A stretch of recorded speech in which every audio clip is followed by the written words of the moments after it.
I'm Carmen Fields. Tonight on the 10 o'clock news, Scheme Z as seen by its staunchest supporter, Fred Salvucci. The Paul Robeson Institute, a program that proves kids just need someone to look up to. And the Haitian elections, will they be marred again by violence? Our guest will be Haitian native Yves Isidore. Also tonight, stranded whales. Frustrated scientists agonize over the mystery of why whales beach themselves. The 10 o'clock news is made possible by your contribution and by grants from Nimrod Press, printers and engravers. From New England Telephone, 30,000 people serving New England's communications needs for more than 100 years. And from Shawman, providers of financial services at more than 200 locations across Massachusetts. Tonight we complete our series on Scheme Z. That's the proposed superstructure that will cross the Charles River and connect the soon-to-be underground Central Artery with Storrow Drive and I-93. Tonight, Hope Kelly spoke with the prime mover of the whole artery project. Transportation Secretary Fred Salvucci began his career fighting highway expansion. 2 decades later, he's the leading defense player to get this one built. You're looking at a model of Scheme Z, and you're looking at a man who may be the model of someone who can get it up and running, a man who maintains that models are sometimes for the birds.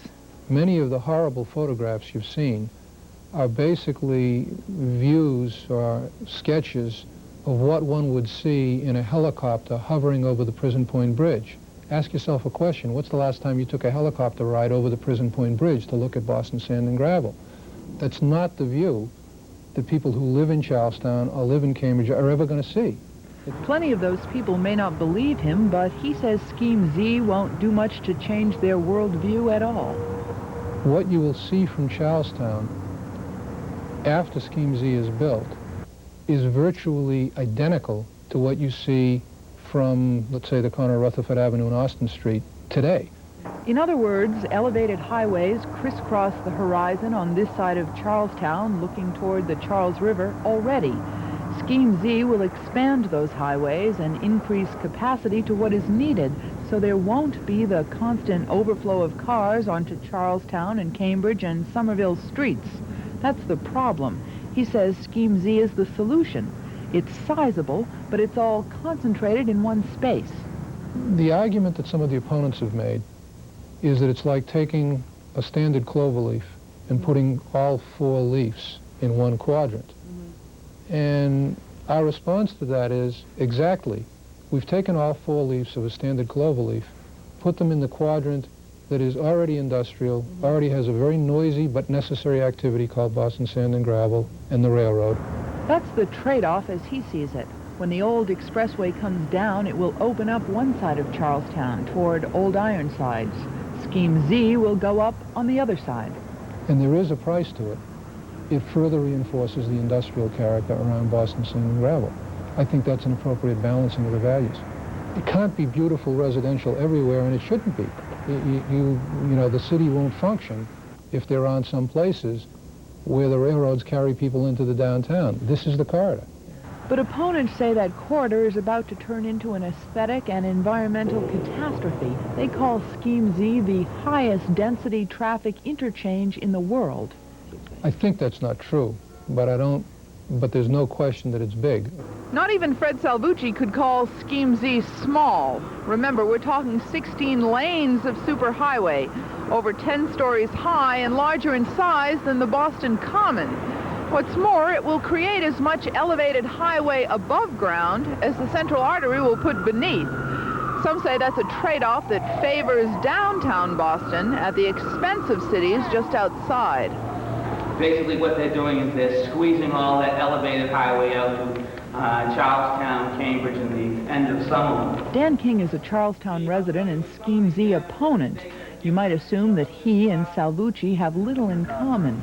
In fact, Salvucci once played the same sort of role. That was the late 60s. Now it's the 90s, and Scheme Z is Salvucci's best bet. For the 10 o'clock news, I'm Hope Kelly. The Amtrak train that jumped its track and crashed into a parked commuter train yesterday may have been moving too fast, but investigators won't confirm, deny, or speculate on speed as the factor in the crash. They also are mum about the role of an apprentice engineer operating the Amtrak train. He first took over operation of the train on Monday. Some published reports say the train was traveling at least twice the 30-mile-per-hour limit in Back Bay Station when it derailed on a curb. Most of the injured passengers are out of the hospital, but the MBTA general manager said he expected 8 people to remain hospitalized tonight, 1 in intensive care. Bill Weld was elected governor because he convinced both conservative Republicans and liberal Democrats to vote for him. He may have a hard time keeping that unlikely coalition together, but in his cabinet appointments at least, he's giving it the old college try. Weld announced 4 new appointments today. Democrat Peter Nesson, who's done time in the Dukakis administration, will be Weld's top money man. A cost cutter with a heart, Weld calls him. Another Dukakis employee, Susan Tierney, takes over environmental affairs. A moderate Republican stalwart, David Forsberg, gets health and human services.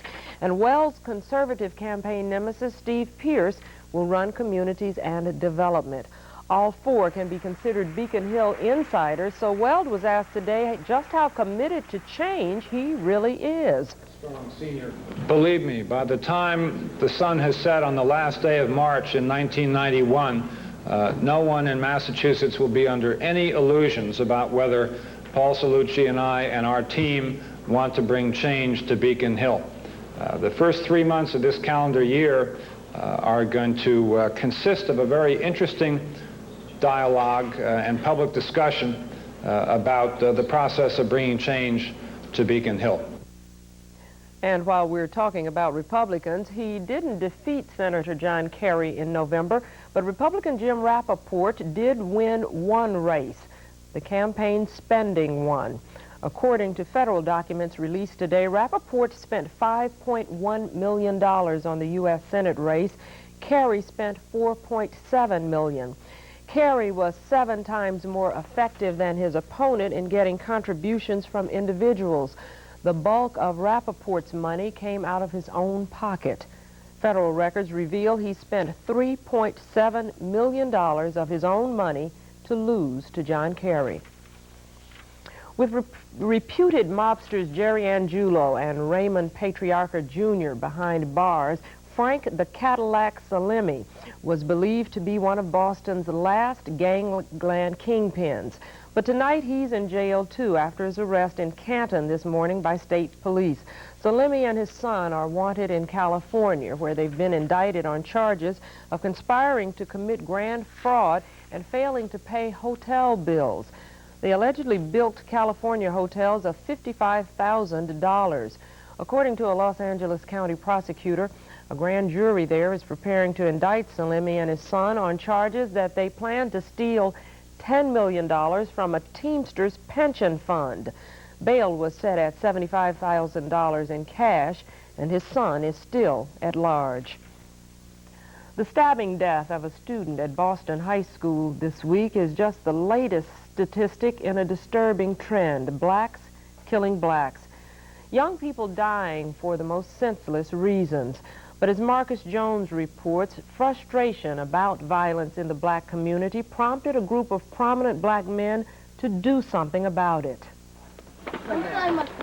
Walk into any public elementary school in Boston, and this is what you'll find. Large class groups comprised of mostly minority students, with a female teacher providing the instruction. Male authority figures are limited. Black males are virtually impossible to find. Most school systems, you have ladies, you have females, and it's also nice to have positive males involved in their environment. And if a child doesn't have a male home all the time helping them learn discipline, it's really tough on parents and teachers. When you're the only female they see all day and they try to get over. But once they see a male and they see male doing nice things, that's a positive role model, and we need that. These are the formative years for young people like 4th grader Jermaine Pullum. At age 9, he and his peers are already sorting through the options that may affect the rest of their lives. Fortunately for Jermaine and his friends at the Holland Community School in Dorchester, A group called Concerned Black Men of Massachusetts is helping them make the right choices. We saw that every time we turned around, there was some violent attitude that was being portrayed, whether it was in children or hearing about domestic problems or what have you. So we decided that we needed to do some things and attack that. We looked at the various areas that we could do that in, and education was the key. And if you do not attempt with all your strength to be the best that you can be, we will have no future. We will have no future family. We will have no future race. We will have no future society. They called this organized effort to provide role models for young black males the Paul Robeson Institute for Positive Self-Development. On Saturdays, black 3rd and 4th grade boys from the Fifield and Holland schools in Dorchester come to Northeastern University's African American Institute. There, as many as 25 men from various walks of life assist the youngsters in developing a better understanding of math, science, and history, particularly black history. Are they trying to sort of make you feel proud of yourself? Yeah. Is that working out? Yeah. How's this going to help you, do you think, in your future? I mean, this program on Saturday. Well, it's going to tell me that I could do something better than be on the street selling drugs. After only a year in operation, the Robeson Institute is already earning praise from parents and teachers who see a noticeable change in the children. Last year, I had a student in my classroom. He always had a behavior problem. He's always out of his seat. I'm always talking to him constantly. But since he's been in this program, he's calmed down. He listens better, you know, and he's going around the school. And I see him even trying to help the other children. There's no reason in the world that we should not promote this thing and have other men and women begin to become involved in projects like this one throughout the country and throughout, of course, this greater Boston area. For the 10 o'clock news, I'm Marcus Jones. Of the 53 whales stranded on a Hyannisport beach this week, all but 2 are dead or dying tonight. The 2 surviving whales are now at the New England Aquarium for treatment. Meg Valancourt has more.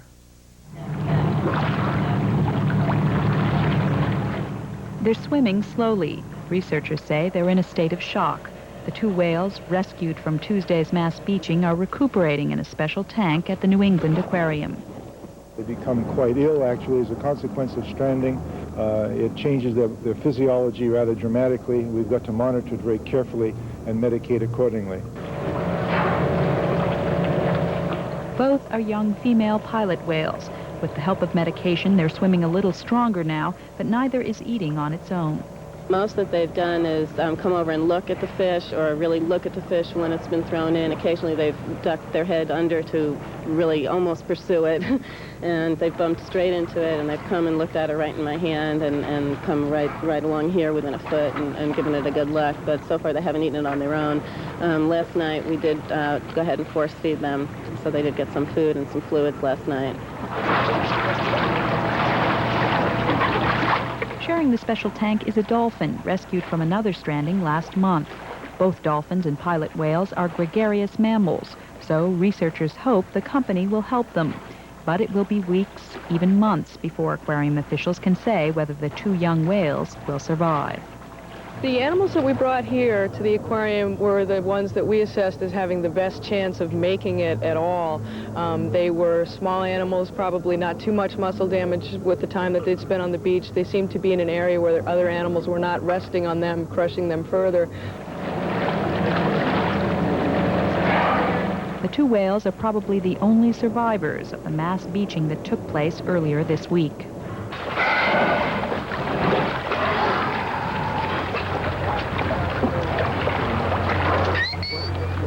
The scene last Tuesday was bleak. As the sun set on the Hyannisport beach, the sounds of dying whales filled the air. There were 53 pilot whales stranded. Despite the freezing cold, the whales were overheating inside, crushed by their own weight out of water. Eventually, rescuers managed to push 8 pilot whales back out to sea. However, tonight, a helicopter spotted a group of tagged whales stranded on another Cape Beach off Martha's Vineyard. Researchers are hoping to help those whales, but scientists say the prospects of a second rescue are dim. Going back out to sea is one thing. Having them survive out there is quite another matter. But if they have undergone changes on the shore, then returning them to sea may be the inevitable sentence and may not be in their best interest. On Tuesday, the whales remaining on the beach died or were put to death. The 2 survivors were transported to the New England Aquarium in a special truck.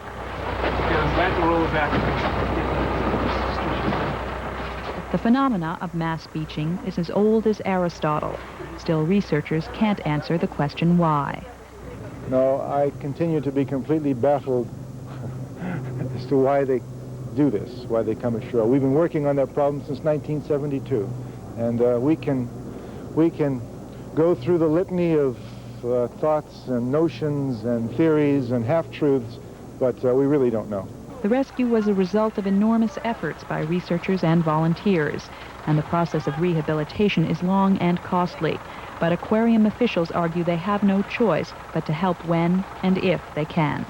Well, it's part of human nature, isn't it? You know, I mean, you see something that's having a hard time or suffering, and if you feel like you can at least attempt to control the suffering, you know, you're going to try. For the 10 o'clock news, I'm Meg Valancourt. An earthquake hit eastern Sicily this morning. At least 19 people died and scores of buildings collapsed. In Boston tonight, we've got clear skies and strong winds.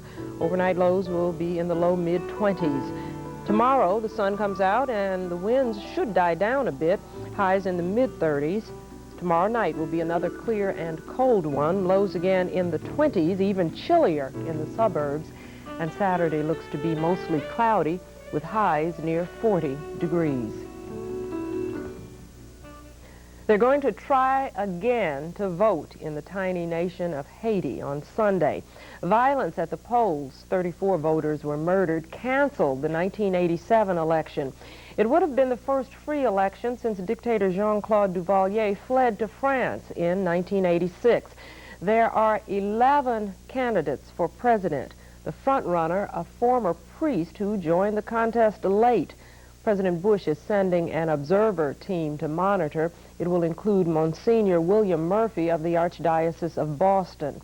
Keeping close tabs on the election from here is our guest, Yves Isidore, who came to Boston from Haiti 15 years ago. Mr. Isidore teaches economics at Roxbury Community College, but travels to Haiti often, attempting to keep a finger on the political and economic pulse in Haiti. Now, Reverend Jean-Bertrand Aristide, the priest who's running, has survived 3 assassination attempts, one in the last week where 7 people were killed at a rally. It sounds to me, at least from the outside looking in, a lot like '87. And I'm curious, is Haiti any better prepared for an election now? Well, this is a question that a lot of people always ask me. That when you look at what occurred in 1987, when we were trying to put someone in office after 29 years of both Papa and Baby Doc. But the issue is, can we let violence stops us from trying to move on? I would say no. The reason for I would say no is because we have to start over somewhere, because it has been years since the people of Haiti have been suffering. It has been years since the Tantamacoutes have been around. If the Tantamacoutes had 34 years to prove themselves in a positive way, when in fact they did not, so that means enough is enough. Now, no matter what, we, the Haitian people, we have to do everything we can to make sure that we pave the way for the beginning of a new future in the country of Haiti. 11 candidates, though, for president. That's a pretty large field. The Reverend came in very late, but is high in the polls, so they say.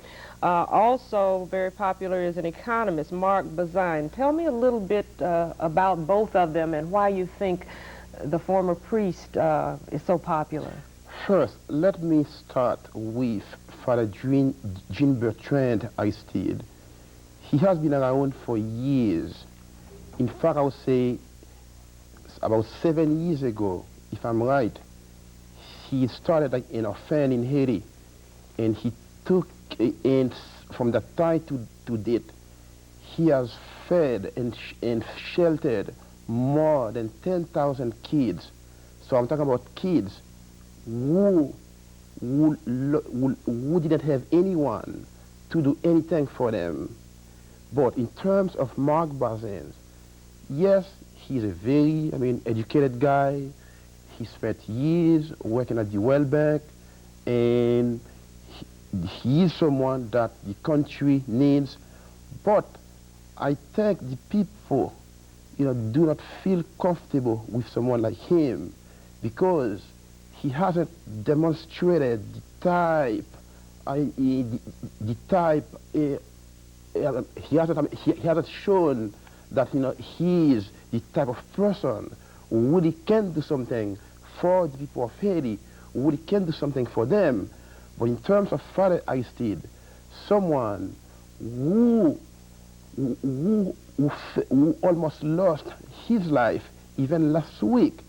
So that's why the people of Haiti say, well, now it is the time for us to make sure that we get someone like him in office, because we believe that with him, one day, we won't have to fight again for the same thing that we have been fighting for many years. Okay, sounds like a prediction that the priest will be president. We shall see. Election day is Sunday. Thank you very much for joining us, Isidore. Thank you.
OPEC's oil ministers wrapped up their winter meeting in Vienna today, and they told the world, relax, don't worry. Large supplies of crude oil will keep on coming. And in Washington today, President Bush agreed to meet with some of Saddam Hussein's former guests. Mike McKee has more. After first rejecting the idea, the president decided to meet with a group of hostages because, according to his spokesman, he was curious about their experiences. 7 were invited, representatives of each category of hostage, those who took refuge in the U.S. Embassy in Kuwait City, those who hid out on their own, and those used as human shields by the Iraqis. Very anxious to hear from each of you here, how you read it, what you think is happening there. Should you give something in return for their freedom, Mr. President? You know what? Should you give something in return for their freedom? No. Not one thing. You don't reward a kidnapper. You don't reward somebody that has done something they shouldn't have done in the first place. The president felt it would be all right to meet with the hostage group because all of those who had been held against their will are now out of Iraq and Kuwait. The last U.S. charter flight left Baghdad Thursday morning with 30 Americans aboard, including the ambassador to Kuwait, Nathaniel Howell, and the last 5 embassy staffers who'd been holding out with him inside the compound. The diplomat's departure is not a capitulation, according to the State Department. Now, We have informed the Iraqis that our embassy remains officially open, but temporarily unstaffed. Meanwhile, President Bush won a victory of sorts in court. A federal judge refused to order the president to ask for a declaration of war against Iraq before he could attack. Judge Harold Green dismissed a lawsuit by 54 Democratic members of Congress because, he says, there is no proof the president plans an attack, and because there's no proof the rest of Congress wants such an order. But Judge Green did reaffirm Congress's constitutional right to declare war, saying, this court is not prepared to read out of the Constitution the clause granting to the Congress and to it alone the authority to declare war. It's likely to remain an open question, however. The president has said in the past that the hostages' release would make it easier for him to go to war. And today, when asked if their freedom means a lessening of tension between the U.S. and Iraq, he said it will, one way or another. Mike McKee at the White House.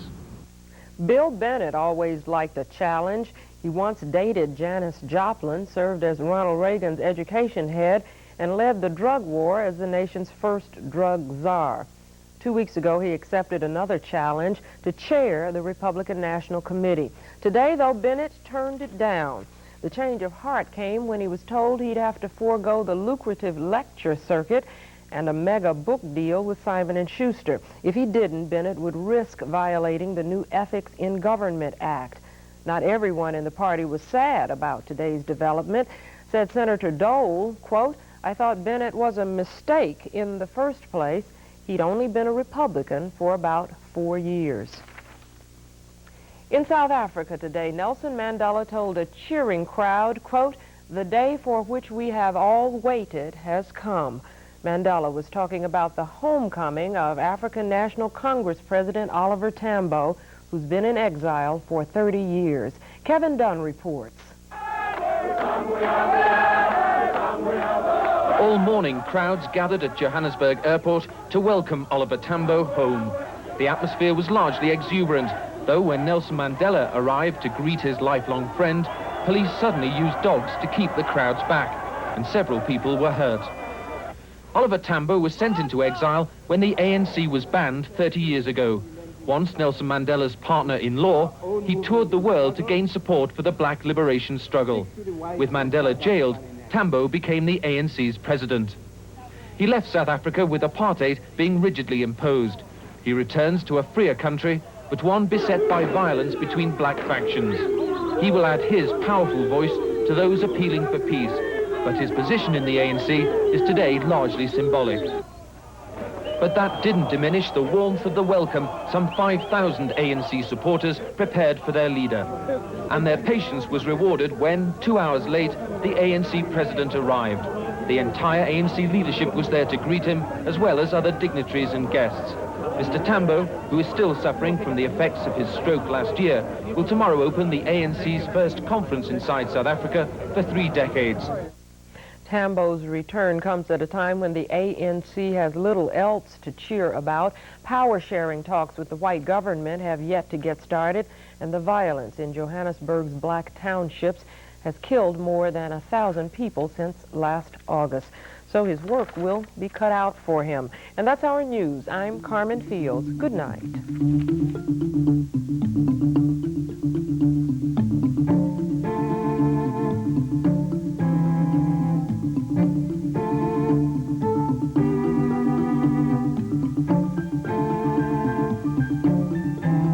The 10 o'clock news is made possible by your contribution and by grants from Nimrod Press, printers and engravers. From New England Telephone, 30,000 people serving New England's communications needs for more than 100 years. And from Shawman, providers of financial services at more than 200 locations across Massachusetts.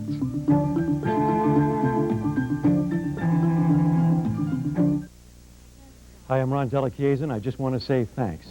Thanks to all of you for making our pledge drive such a great success. We hope you return your check with your pledge slip as soon as you can, or better still, if you'd like to mail us a check, you can do that. WGBH, Box 200, Boston 02134, or if you'd like to make a phone call, feel free to pick up the phone anytime and call 492-1111. You make the difference. Best wishes for the new year, too.